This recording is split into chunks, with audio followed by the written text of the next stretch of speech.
ပုံကြီးရှိတယ်လဲကောင်ပကြားလို့ခေါ်တယ်ပေါ့နော်ဒီမှာတော့မဲကောင်လာလို့ခေါ်တယ်ဒီမှာတော့ဒီအောင်မဲကောင်လာလို့ခေါ်တယ်ပေါ့နော်အဲ့ဒီကတော့ရှိနေတယ်ဒီပါလေ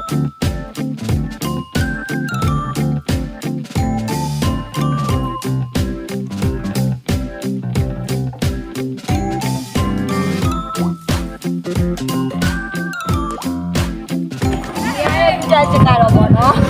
ရင်းကြီးကိုပြလိုက်လိုက်စောက်ထားပြီးတော့ကြည့်လို့ရတယ်ပြီးတော့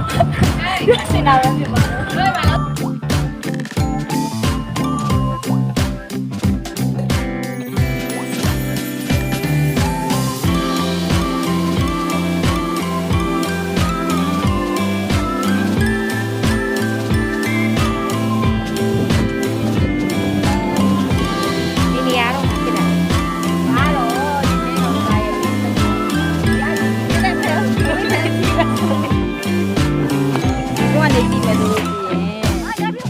ဒါတော့မဲကောင်တရားရဲ့အမြင့်ဆုံးနေရာပဲဖြစ်ပါတယ်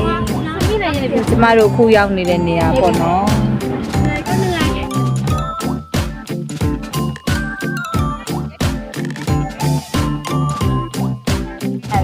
အခုကတော့အောက်ကိုပြန်ဆင်းมาဖြစ်ပါတယ်လေကားနဲ့ဘလို့ဆင်းရဆိုလိုက်ခေရော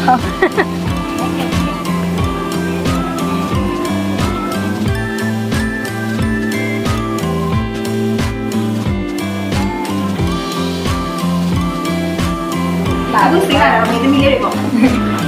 ဒါအောက်ကိုပြန်ဆင်းနေတာလေအောက်ပြန်ဆင်းရမှာအမြင့်ကြီးပေါ့နော်တကယ်ကိုမြင့်ကြီးဟိုအထက်တွေကဟုတ်တယ်အဲ့ဒါတွေက40လောက်ရှိတယ်ဟုတ်တယ်တို့လေးကိုရေးလုံးချာခြင်း40လောက်40မကောက်ပါဘူးဘိုင်းချက်ပြောနေလဲဆုံးပေးတယ်ဟာလိုက်ခဲ့